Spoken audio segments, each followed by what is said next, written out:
আসসালামু আলাইকুম সুপ্রিয় শিক্ষার্থীবৃন্দ, আশা করি তোমরা সুস্থ আছো, ভালো আছো এবং ঘরে আছো ও নিরাপদে আছো। আজ আমি চতুর্থ বর্ষে অ্যাপ্লাইড অ্যান্ড ইকোনমিক জিওলজির আরেকটা টপিক নিয়ে এসেছি। এর আগে আমি পড়েছি এপিকালচার, আজ আমরা পড়বো হচ্ছে সেরিকালচার। এটার কোর্স কোড হচ্ছে 243101। আর আজকে আমরা শুরু করছি হচ্ছে সেরিকালচার। সেরিকালচারের যে সিলেবাসের অংশটা আছে, concept and scope, varieties of silkworm and their host plants, techniques of silkworm rearing। আজকে আমরা এই অংশটুকুই পড়ব। তো শুরুতেই আমরা যদি বলি সেরিকালচার। সেরিকালচার মানে কি? সেরিকস অর্থ হচ্ছে সিল্কওয়ার্ম, আর কালচার অর্থ আমরা জানি কাল্টিভেশন বা চাষ। তার মানে হচ্ছে সিল্কওয়ার্ম মানে সিল্ক, রেশম, রেশম চাষ, তাকে বলা হচ্ছে সেরিকালচার। এখন এই সিল্কটা কি? সিল্ক বা রেশম কি? এটা এক ধরনের সুতা। কি সুতা, কোথা থেকে আসে? এটা আর্থ্রোপোডা পর্বের একটা প্রাণী, যেখানে আমরা এখানে বলেছি সিল্কওয়ার্ম, তার মানে রেশম মথ একটা প্রাণীর দেহ থেকে তৈরি হয়। কিভাবে তৈরি হয়? এই প্রাণীটার দেহের তার যে মেটামরফোসিস বা জীবনচক্র আছে, তার 4টা ধাপ আছে: ডিম, লার্ভা, পিউপা এবং পূর্ণাঙ্গ।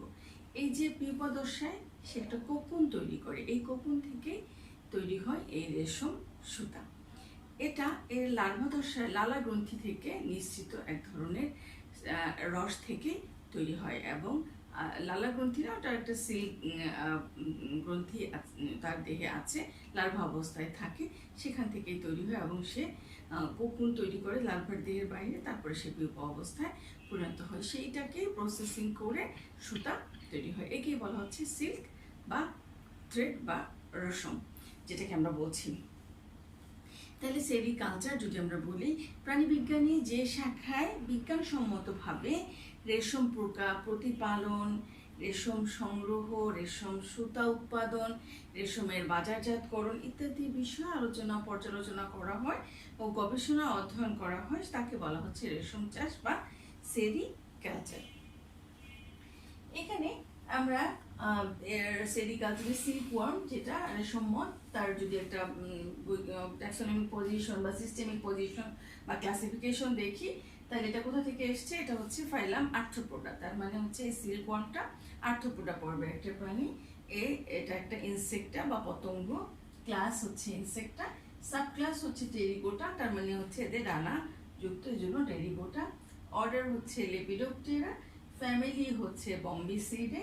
এখানে আমরা একটা জেনাসের নাম লিখেছি, সেটা হচ্ছে বম্বিক্স, আর স্পেসিস হচ্ছে বম্বিক্স মরি। এইটা থেকে সবচেয়ে বেস্ট কোয়ালিটির রেশম পাওয়া যায়। এছাড়া আরও অনেক কোয়ালিটির রেশম সিল্ক আছে, সিল্কওয়ার্ম আছে, যাদের দ্বারা রেশম পাওয়া যায়, তবে বম্বিক্স মরি সবচেয়ে বেস্ট কোয়ালিটির রেশম পাওয়া যায়।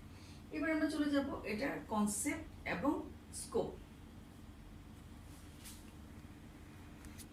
এবার আমরা চলে যাচ্ছি কনসেপ্ট এবং স্কোপে। ব্রিটিশ শাসনামলে ভারত থেকে রেশম বস্ত্র প্রচুর পরিমাণে ইউরোপে পাচার হতো, তাই বাংলাকে রেশম ভাণ্ডার হিসেবে পরিচিত ছিল। বিশ্ববাজারে রেশম উন্নত বস্ত্র সামগ্রী রূপে সবার কাছে পরিচিত। আমাদের দেশে ইউরোপের পরে বাংলাদেশ রেশম বোর্ড 1977 সালে বাংলাদেশ রেশম বোর্ড নামে প্রতিষ্ঠিত হয়, এবং বর্তমানে রেশম বোর্ডের অধীনে 7টি তুঁত বাগান, 2টি গ্রেনেজ, 10টি রেশম বীজাগার, 40টি রেশম সম্প্রসারণ কেন্দ্র এবং রাজশাহী ও ঠাকুরগাঁও এবং 2টি রেশম কারখানা রয়েছে। বাংলাদেশের আবহাওয়া ও পরিবেশ রেশম চাষের উপযোগী হলেও রাজশাহী, রংপুর, দিনাজপুর, ঠাকুরগাঁও, ময়মনসিংহ, টাঙ্গাইল এবং বগুড়া জেলায় রেশম পোকার চাষ হয়ে থাকে। তবে আবহাওয়া ও উর্বর মাটির অনুকূলতার জন্য রাজশাহী ও চাঁপাইনবাবগঞ্জ জেলা তুঁত চাষাবাদ ও রেশম পোকার জন্য উৎকৃষ্ট স্থান। বিশ্বের প্রায় 58টি দেশে রেশম উৎপাদিত হয়, তবে চীন, ভারত, জাপান, রাশিয়া, দক্ষিণ কোরিয়া, ব্রাজিল, ভিয়েতনাম ও থাইল্যান্ডে অর্থাৎ মোট 8টি দেশে রেশম সবচেয়ে বেশি উৎপাদিত হয়। এছাড়াও ব্রিটিশ শাসনামলে বাংলাদেশের রাজশাহী জেলায় রেশম সুতার তৈরির জন্য কতগুলো রিলিং কারখানা স্থাপিত হয়েছিল। তার পরবর্তীতে রেশম চাষের ব্যাপক হয় টাঙ্গাইল, ময়মনসিংহ, কুষ্টিয়া, দিনাজপুর ও ঝিনাইদহে রেশম খামার স্থাপিত হয়েছে। ভারতে যেহেতু রেশম চাষ ব্যাপক বিস্তার লাভ করেছিল, সেহেতু ভারত বিভক্তির পর রেশম চাষের সাথে নিয়োজিত দক্ষ কারিগররা ভারতে চলে যায়। তারপরও 60-এর দশকে একটি প্রশিক্ষণ ইনস্টিটিউট, একটি গবেষণা ইনস্টিটিউট, 12টি রেশম নার্সারি ও একটি রেশম কারখানা, 20টি সম্প্রসারণ কেন্দ্র তৎকালীন সময়ে ছিল। তবে 1978 সালে রেশম বোর্ড প্রতিষ্ঠার পর থেকে রেশম শিল্প যেন পুনরুজ্জীবিত হয়ে উঠেছে।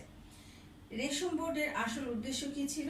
আসল উদ্দেশ্য ছিল যে এই যে জনগোষ্ঠীর আয় এবং কর্মসংস্থান নিশ্চিত করা এবং উন্নত মানের রেশম সুতা তৈরি করা। এবং 1983 সালে এই 10টি পৃথক কর্মসূচি সমন্বিত রেশম চাষ উন্নয়ন প্রকল্প নামে একটি প্রকল্পের বাস্তবায়ন করা হয় এবং চাষিদের মাঝে তুঁত পাতা, রেশম কীটের ডিম সরবরাহ করা হয় এবং কৃষিতে সর্বোচ্চ আয়ের ব্যবস্থা নিশ্চিত করা হয়। এই ছিল আমাদের কনসেপ্ট এবং ধারণা। এখন চলে যাব আমরা রেশমের রাসায়নিক গঠন। এবার আমরা চলে যাব কেমিক্যাল স্ট্রাকচার অফ সিল্কওয়ার্ম বা রাসায়নিক গঠন। এটা কি দিয়ে গঠিত? প্রোটিন দিয়ে গঠিত। এটা হচ্ছে পুরোটাই হচ্ছে প্রোটিন এবং দুই ধরনের উপাদান থাকে, একটাকে বলছে ফাইব্রিয়ন আর একটা হচ্ছে সেরিসিন।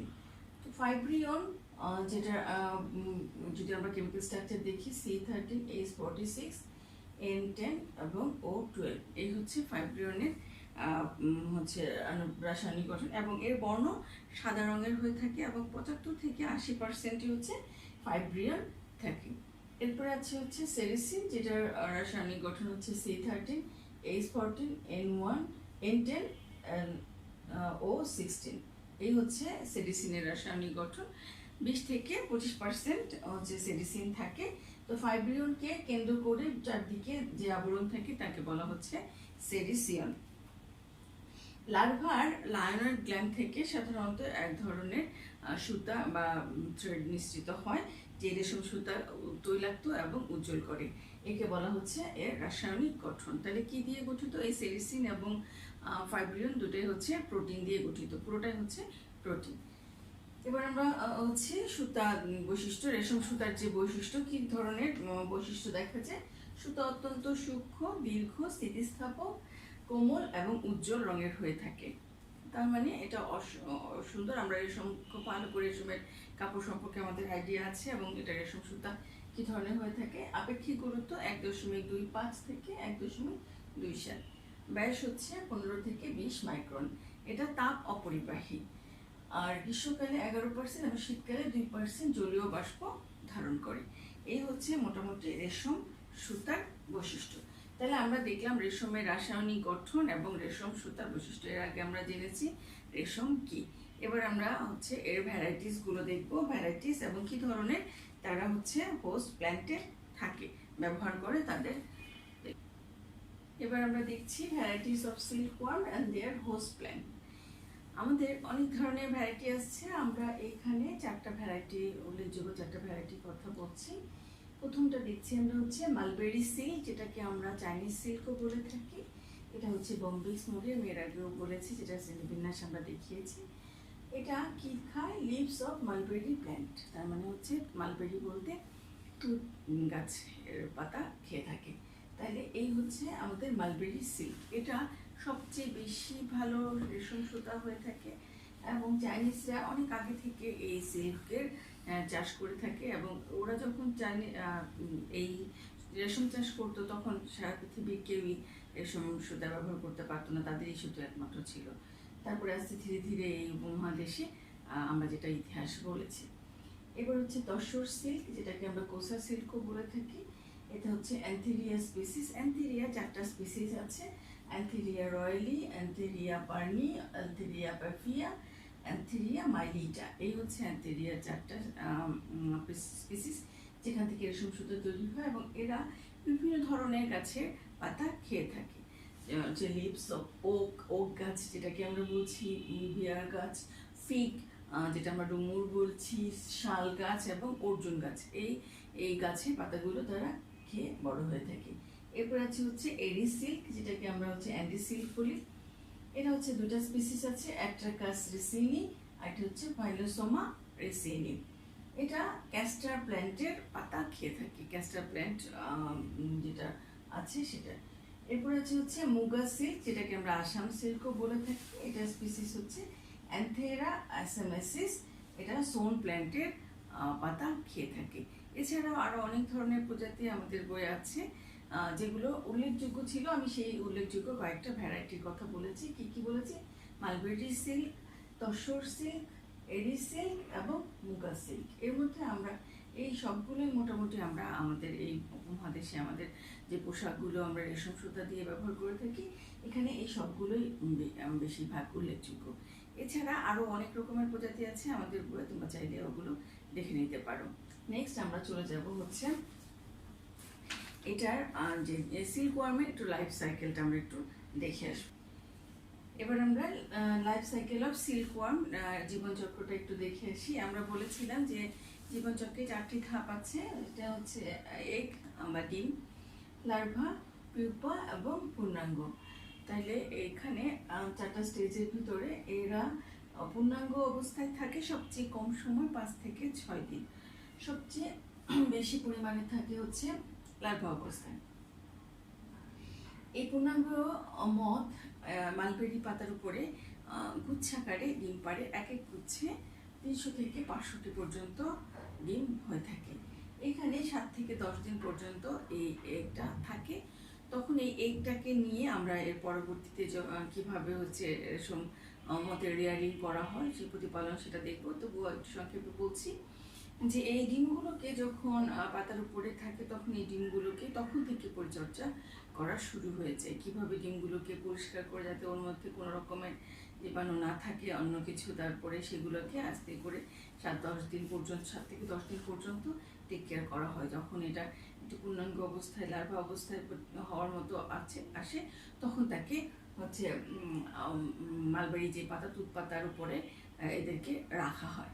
তো এরপরে এগ থেকে শুরু হয় হচ্ছে লার্ভাকে সিল্ক ওয়ার্মের লার্ভাকে বলা হয় হচ্ছে ক্যাটারপিলার লার্ভা। এটার 4টা মোল্টিং মানে 4বার খোলস বদলায়, 5 ইনস্টার যেটাকে বলা হচ্ছে 5টা লার্ভা দশায় পরিণত হয়। এটা 4বার খোলস পাল্টানোর পরে তারপরে হচ্ছে সেখান থেকে লার্ভা দশা থেকে পিউপা দশা তৈরি হয়। এটা সবচেয়ে বেশি দিন থাকে, যত জীবনচক্রে সবচেয়ে বেশি দিন অবস্থায় থাকে হচ্ছে লার্ভা অবস্থায় 25 থেকে 30 দিন। এই 5টা মোল্টিং এর সময় এরা সাধারণত খুব বেশি পরিমাণে পাতা খায় না। এদেরকে মালবেরি পাতাগুলোকে কেটে কেটে ছোট ছোট করে সেই পাতার উপরে রাখা হয়। এরপরে এই লার্ভা দশা থেকে এই যে স্যালাইভারি গ্ল্যান্ড বা সিল্ক গ্ল্যান্ড, যেটা স্যালাইভারি গ্ল্যান্ড পরিবর্তিত হয়ে সিল্ক গ্ল্যান্ড তৈরি হয়, সেখান থেকে কোকুন সুতা তৈরি হয়। সেটা লার্ভার চারদিক দিয়ে আবরণ তৈরি হয়, সেটা হচ্ছে পিউপা দশা তৈরি হয়, সেটাকে আমরা বলি কোকুন। এখান থেকে আমরা হচ্ছে আসল রেশম সুতাটা পাই, রেশমের গুটি যেটাকে আমরা বলি। এটা আসলে এই মথের সিল্ক ওয়ার্মের একটা পিউপা দশা, মানে একটা জীবনচক্রের একটা অবস্থান যেখানে তারা কি অবস্থায় থাকে, সমস্ত দেহকে আবৃত করে রাখে হচ্ছে এই সুতার আবরণ, যেটাকে আমরা কোকুন বলছি। এটাকে প্রসেসিং করে আমরা হচ্ছে সুতা তৈরি করি। এটাকে সিদ্ধ করে ভিতর থেকে পিউপাটাকে মেরে ফেলে, তারপরে ওই সুতাগুলোকে আস্তে আস্তে বিশেষ পদ্ধতিতে সুতা আকারে তৈরি করা হয়। এখানে 6 থেকে 8 দিন পর্যন্ত এই পিউপা দশায় থেকে থাকে। এই সময়ে কোনো খাবার খায় না, এই পিউপা দশায় এরা কোনো খাবার খায় না। এরপর এখান থেকে পূর্ণাঙ্গ অবস্থায় চলে যায় 6 থেকে 8 দিন পরে। পূর্ণাঙ্গ অবস্থায় থাকে 5 থেকে 6 দিন। এদের জীবনচক্রে 45 থেকে 55 দিন সময় লাগে। এর মধ্যে সবচেয়ে বেশি সময় ব্যয় করে তারা তাদের লার্ভা অবস্থায় থাকে হচ্ছে 25 থেকে 30 দিন। তাইলে আমরা জীবনচক্রের কয়টা ধাপ দেখলাম? একটা হচ্ছে পূর্ণাঙ্গ, একটা ডিম, একটা হচ্ছে লার্ভা, একটা হচ্ছে পিউপা। যেই পিউপা দশা থেকে আমরা বলছি কোকুন, এবং এখান থেকে তৈরি হচ্ছে রেশম সুতা। এবার আমরা চলে যাব কিভাবে এই যে কোকুন থেকে রেশম প্রতিপালন করা হয় তার প্রক্রিয়া, রেয়ারিং যেটাকে বলছি। টেকনিক্স অফ সিল্কওয়ার্ম রেয়ারিং, কিভাবে রেশম পোকার প্রতিপালন পদ্ধতি। রেশম পোকার পোষক উদ্ভিদের চাষ, তার মানে হচ্ছে এই যে আমরা বলেছি মালবেরি গাছের উপরে তারা পাতা খায়, সেটার চাষ করতে হবে। এরপরে আছে হচ্ছে রেশম মথ পালন, তার মানে হচ্ছে অ্যাডাল্টকে কিভাবে পালন করতে হবে, এবং রেশম তন্তু উৎপাদন, কিভাবে কোকুন থেকে রেশম সুতা তৈরি হয়। এই হচ্ছে টেকনিকগুলো। তাহলে প্রথমেই হচ্ছে রেশম পোকার যে পোষক উদ্ভিদ বা তুঁত গাছের চাষ কিভাবে করতে হয়। এটা সাধারণত একটা তুঁত গাছ খুব বেশি পরিমাণে আসলে খুব প্রতিনিয়ত যে চাষ করতে হয় তা না। একবার চাষ করলে 20 থেকে 25 বছর পর্যন্ত এরা বহু বর্ষজীবী উদ্ভিদ। এদের এখান থেকে মানে পাতা প্রতিনিয়ত সংগ্রহ করা হয় এবং কচি পাতাগুলো সংগ্রহ করে এখানে ট্রেতে এনে সাজিয়ে রাখা হয়। ট্রেগুলো আসলে আমি তোমাদেরকে দেখাতে পারলে খুব ভালো হতো কিভাবে রেশম চাষ বইয়ে খুব সুন্দর করে দেয়া আছে কিভাবে ট্রেগুলো সাজানো থাকে এবং এতে পাতাগুলো প্রত্যেকটা এই যে আমি 4টা ধাপ বলেছিলাম, লার্ভার 4টা ধাপে এরা মোল্টিং হয়। এই 5টা দশায় এদেরকে বিভিন্ন ট্রেতে স্থানান্তর করা হয় এবং এই সময় তুঁত পাতাগুলোকে কেটে কেটে খাওয়ানো হয়। কিন্তু যখন তারা 5th ইনস্টারে চলে আসে তখন আর তাদেরকে পাতাগুলো কেটে দেওয়া হয় না, পাতাগুলো আস্ত পাতার উপরে এই লার্ভা অবস্থায় রাখা হয়। তো এই তুঁত গাছকে অবশ্যই চাষ করতে হবে, না হলে এই পাতা আমরা কোথা থেকে পাবো। তো এই তুঁত গাছ একবারই মানে আমাদের দেশে ভালোভাবে জন্মে এবং আমরা বলেছি কোন কোন এলাকায়, রাজশাহী, ময়মনসিংহ, বগুড়া, যেসব জায়গার কথা আমরা বলেছি সেই সব জায়গায় তুঁত গাছের চাষ করা হয় এবং তুঁত গাছ একবার লাগালে 20 থেকে 25 বছর পর্যন্ত এদের কাজে লাগানো যায় এবং এগুলোকে ছাঁটাই এবং কেটে ছাঁটাই করে সুবিধাজনক উচ্চতায় রাখা যায়। তাহলে এই হচ্ছে আমাদের তুঁত গাছ। এবং তুঁত গাছের জন্য কিছু মাটি, দোআঁশ জাতীয় মাটি এবং লাল মাটি অনেক উপযোগী, আবার নাতিশীতোষ্ণ এবং গ্রীষ্মমণ্ডলীয় অঞ্চলে এই গাছ চাষের উপযোগী হয়ে থাকে। আচ্ছা, এবার আমরা চলে যাব রেশম মথ পালন। রেশম মথ পালনের ক্ষেত্রে আমরা এখানে 4টা ধাপ আমরা দেখব।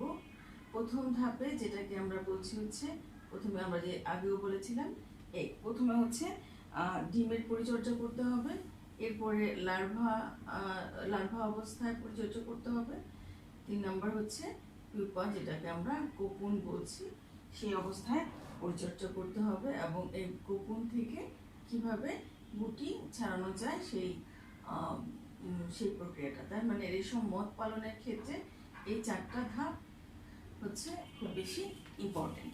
তো আমরা প্রথমে বলেছি ডিমের পরিচর্যা কিভাবে করতে হবে। যদি আমরা দেখি যে ডিমগুলো এরকম একটা মালবেরি পাতার উপরে ডিমগুলো কিভাবে থাকে, আমরা বলেছি যে গুচ্ছাকারে থাকে।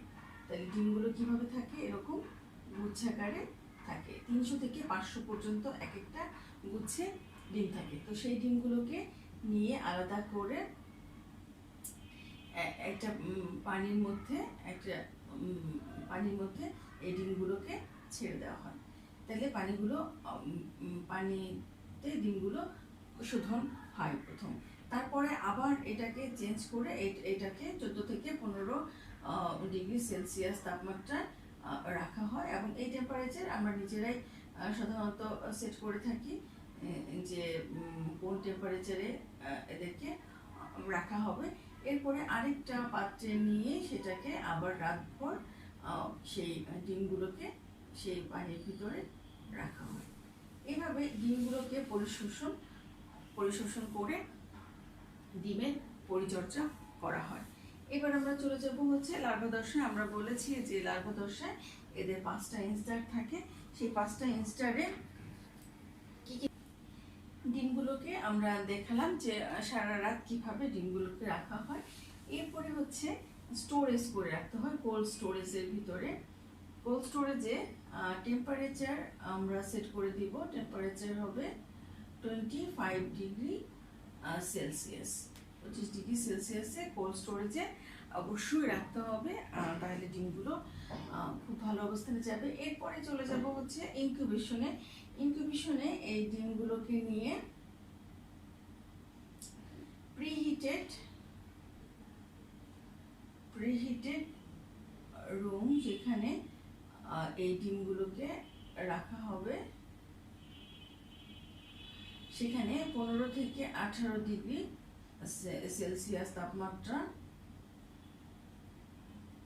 সেলসিয়াস তাপমাত্রায় এদেরকে রাখা হবে।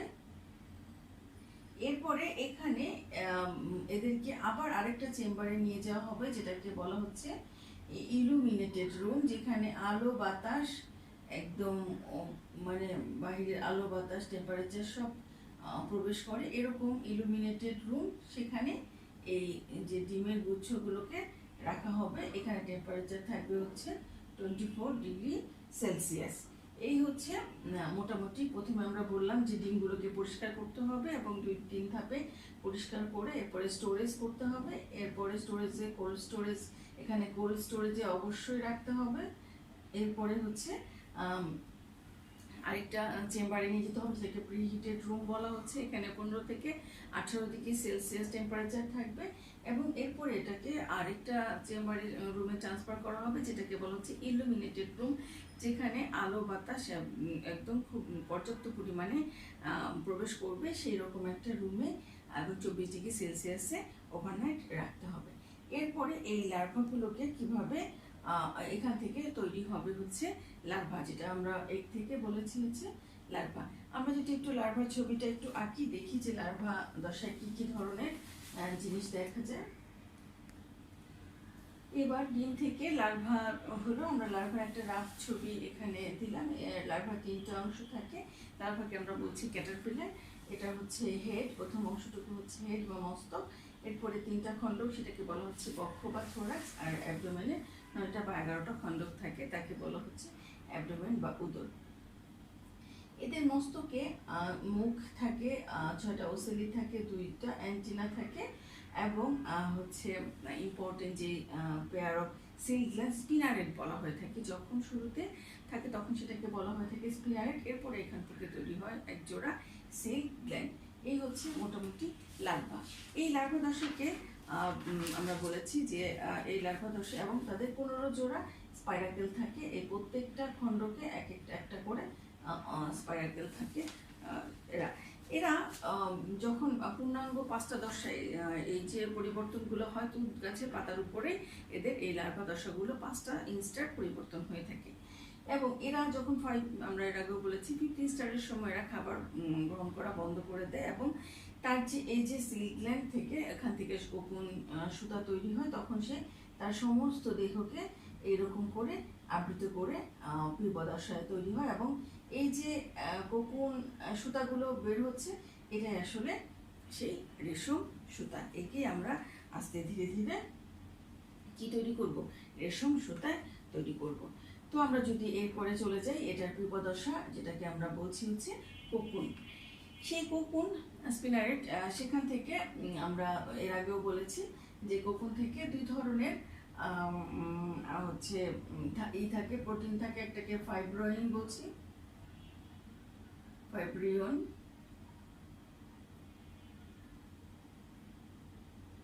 আর হচ্ছে সেরিসিন।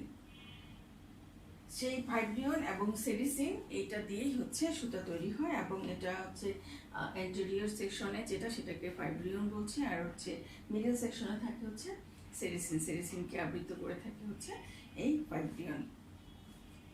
এই হচ্ছে মোটামুটি আমাদের পিউপা দশা। এবং এই পিউপা দশায় এই কোকুনকেই গরম পানিতে সিদ্ধ করা হয় বয়েল করার পরে, অথবা কোনো প্রিহিটেড রুমে। তাইলে ওই কোকুনের ভেতরে যে পিউপাটা থাকে সেই পিউপাটা আস্তে করে মরে যায়।